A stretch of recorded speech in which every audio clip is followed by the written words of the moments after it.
Deti a pani učiteľky v našich materských aj základných školách sú veľmi šikovné. Každá sa svojím spôsobom na niečo orientuje a v každej nájdete niečo iné, niečo ale veľmi, veľmi zaujímavé.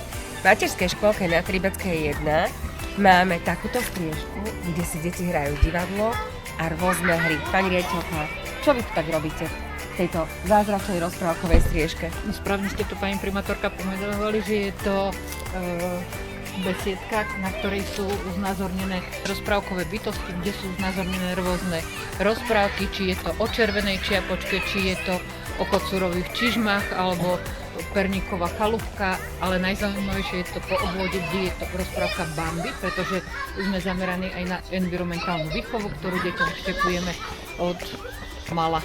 A všetky rozprávky deti poznajú, samozrejme. Určite tieto naše národné dedičstvo, ktoré teda máme, aj im takýmto spôsobom. Samozrejme, že už to štepujeme tak, že si to hráme cez takéto nepriaznivé počasie, keď je v triedách, ale keď je jar a keď je leto, tak deti sa nevedia vyhrať v tejto besiedke, pretože majú kostýmy, majú rôzne pomôcky, ktoré deti potom používajú. A najdôležitejšie je, že vedia, že vždy musí dobro zvíťaziť nad zlom.